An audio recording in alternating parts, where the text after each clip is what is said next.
Hello everyone, welcome back to my channel. So basically today's video is going to be a story time video. I've never really done anything like this before, but whatever. So basically this video is going to be about my ex. Okay.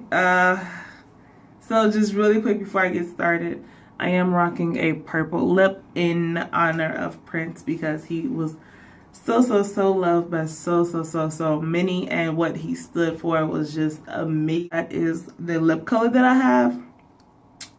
These are BH Cosmetics lipsticks, and this one is called Bam, which is the light purple. Hopefully you can see that. It's like a light purple color. There you go. It's a light purple, very pretty. And these are matte as well, and they're not too matte. They don't dry my lips out or anything. And then this is the dark purple that I use to line my lips with.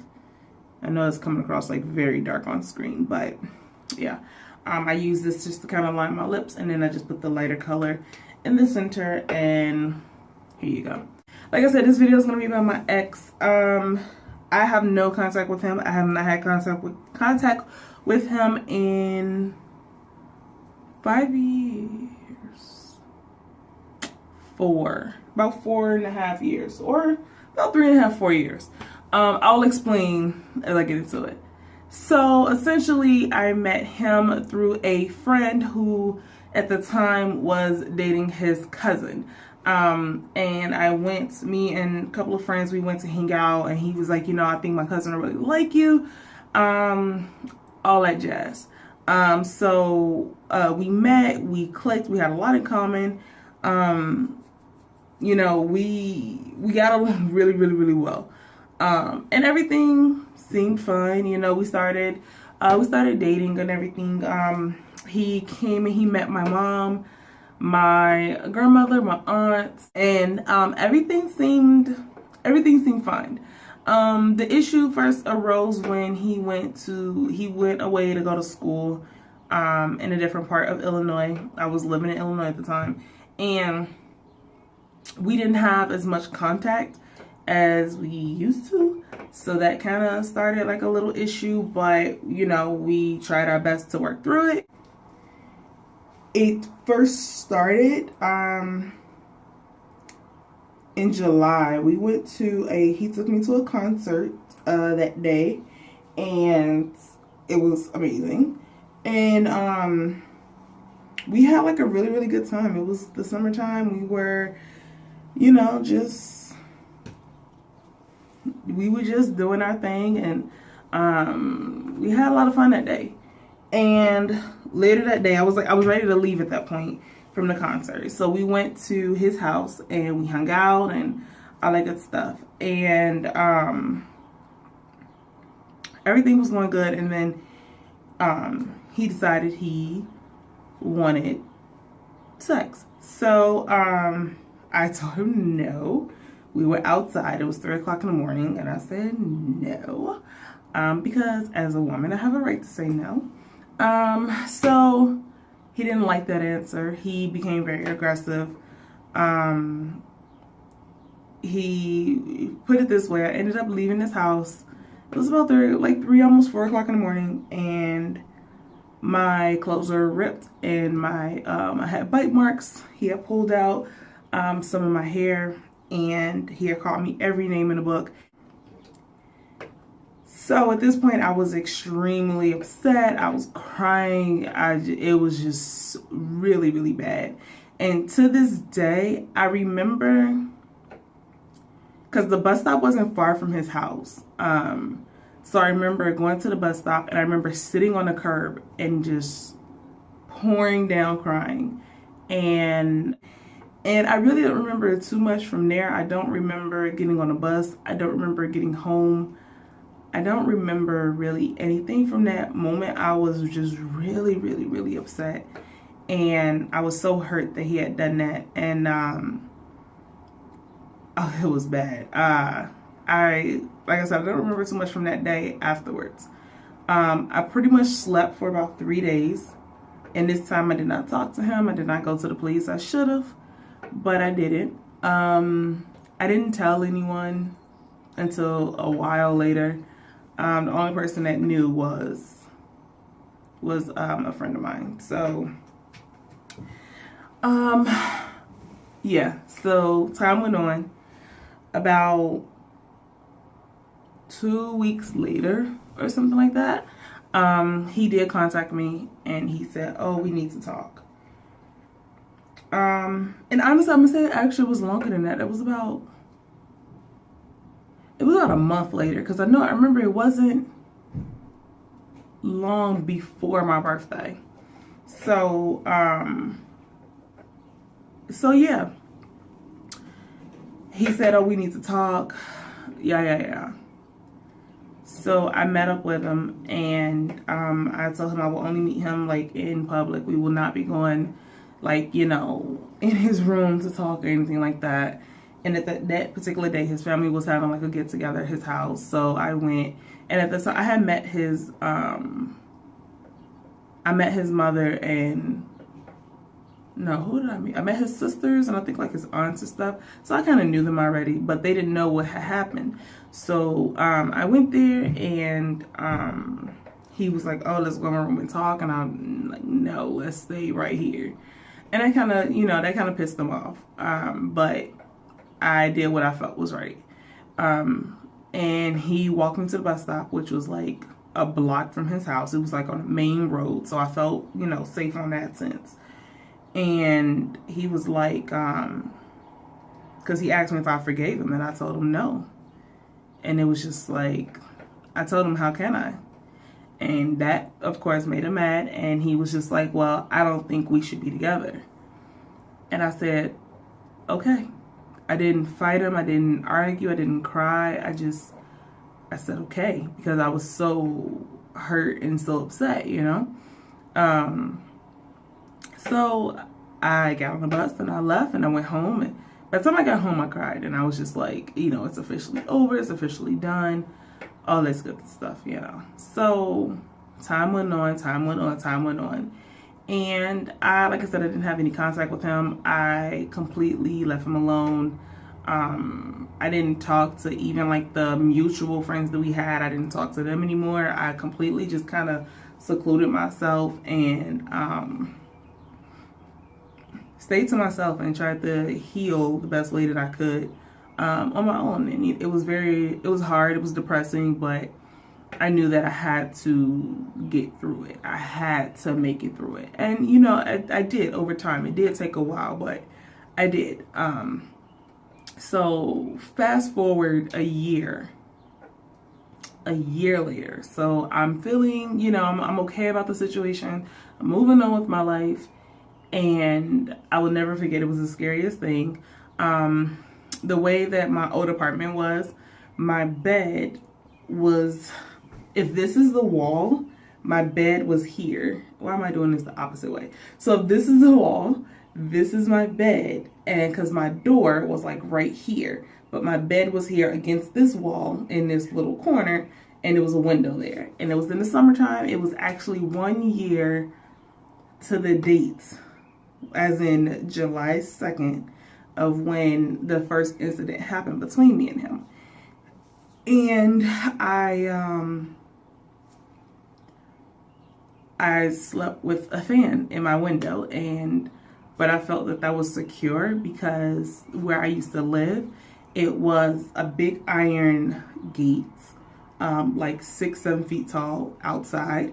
And then once you got in the backyard, in order to get to the back door, there was like another door that you had to have the key to get onto the back porch, which then led to our back door. But then there was also on the bench, I guess you can say, there was wire fencing. Okay, so I felt perfectly fine having my window open, or having like the fan in the window. I had done it numerous times before, and it was the scariest thing, just to wake up and him, like literally he was like trying to push me over to climb into bed with me. It was the scariest moment of my life. It was so horrific. And when I woke up, because I thought I was dreaming, and I kind of woke up and realized it was him, and he was like, shh, don't say nothing, don't say nothing. And he was like, I just got into a fight. I need somewhere to stay. Police are looking for me. And I'm like, no, get out, get out, get out, get out. And he's like, no, but I miss you. And, going back and forth, and, continuously trying to climb into bed with me. And I just literally like freaked out. Like I was just, get out, like get out, no, get out. And I'm like searching for my phone. I couldn't find my phone. It was just like, it was so mind-boggling.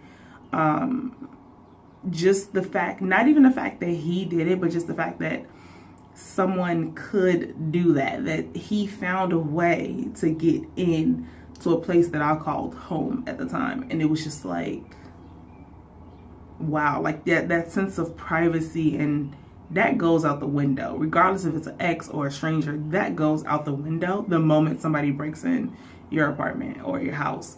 That was just so difficult to deal with, period. But I just like freaked out, and it was just like, oh my God, like get out, get out, get out. He was, steady trying to rub my face, steady trying to kiss me, and, telling me that if I love him, I will let him stay there, and all this stuff. And it was so bad. And I finally grabbed hold of my phone, and he darted out of the window. And I noticed he didn't have on any shoes. His clothes was ripped up. Like, it was just really, really weird. So the next day, I didn't go that night. I probably should have went that night, but I didn't, of course. The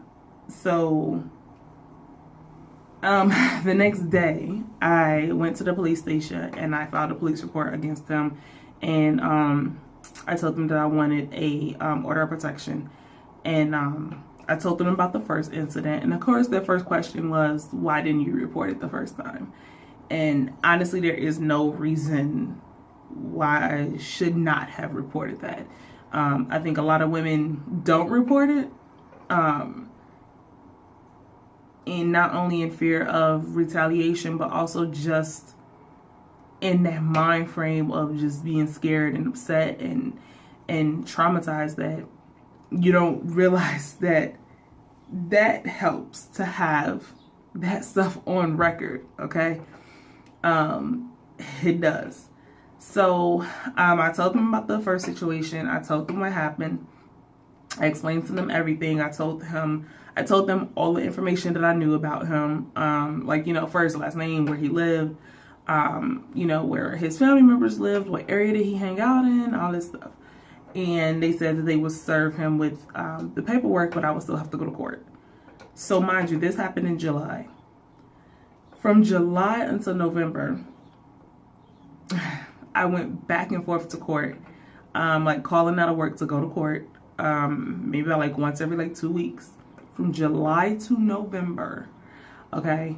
Simply for me to get in front of the judge, explain to the judge what's going on with my case, and for them to tell me that they cannot find him. So it was upsetting, because it's like, how can you not find him? I've given you everything that I know about him, including where his family members live, the area that he hangs out in. Like, I've given you so much, and you cannot find him. I was beside myself, and my job was tired of me calling off. So I was just like, okay, this is done. I can't keep going back and forth to court.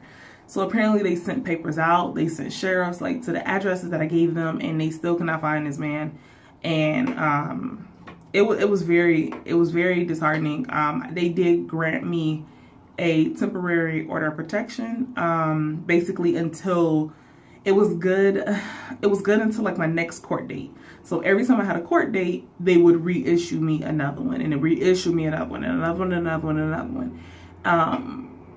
And it was a lot. It was a lot to deal with. It was a lot. I did not sleep. I did not sleep in my bed for about a few months. It was very difficult. I did not sleep with the lights off. After that, I always had my window closed and locked. Here's the whole kicker to the entire story. After I stopped going to court, Okay, I decided to see if maybe he has a Facebook page, to see if, you know, maybe he had a Facebook page, and maybe then I can give them more information as to where he is.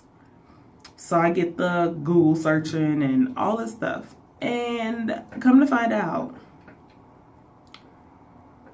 he was actually incarcerated. He was incarcerated already. I stopped going to court in November. He was incarcerated since August. And I started this investigation, or the entire court proceedings, in July. So in August, he was booked in jail on unrelated charges. But how can you not find him? I never understood that, and that was so disheartening to me in the justice system. Like I was supposed to trust that you are to protect me, but you can't find him, and he's incarcerated, as in he's in jail, and I am coming to the courthouse. Seriously? Like, I've given, only thing I did not give you is his social security number. I gave you everything else, but yeah. So that was kind of disheartening, but all in all, I have not heard from him. This all took place in 2000 and the first incident was 2010. He broke in 2011, and I have not seen him or heard from him since that day, and I'm very, very, very, very, very happy about that.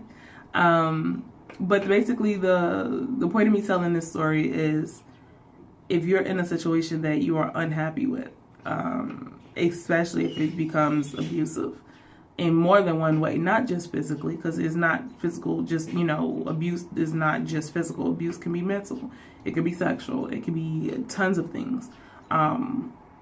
Please get the necessary help. And I know that's, of course, easier said than done, but I am happy to say that I am completely over that situation. I have grown so much from that. And one thing I do not do is I do not carry over the burden and the hurt from my past relationships to new relationships. You can't do that.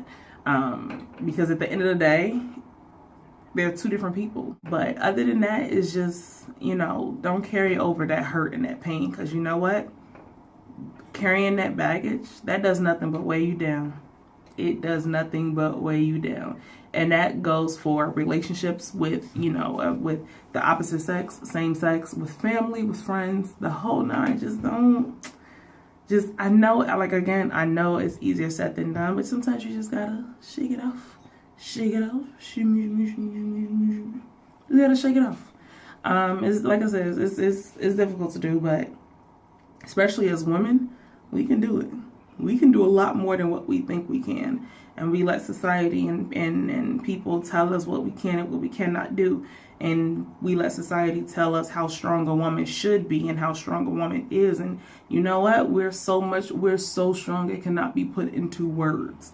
But we don't realize that. And that is something that us as women have to overcome and overpower. And it's something that we are capable of overcoming. And yeah, we're free to do any and everything that we want. And we're free to be who we want to be and not fit into anyone's cookie cutter of what they think beauty is or what they think a woman should be, you know? So with that being said, that is my story time video. I hope you enjoy it, and I hope if anyone is going through anything even remotely close to anything that I've talked about in this video, I really hope and pray that you get the help that you need and you get out of that situation and you realize you are worth more than that. You are worth so much more.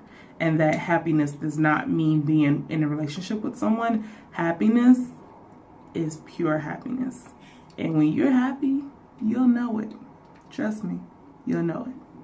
So again, thank you so much for watching. If you like this video, make sure you give it a thumbs up. If you would like more storytime videos, I have quite a few stories that I can share. Then let me know in the comments section below if you like the storytime videos, and I can definitely get more of those out to you. So with that being said, just like, comment, and subscribe. And as always, I love you.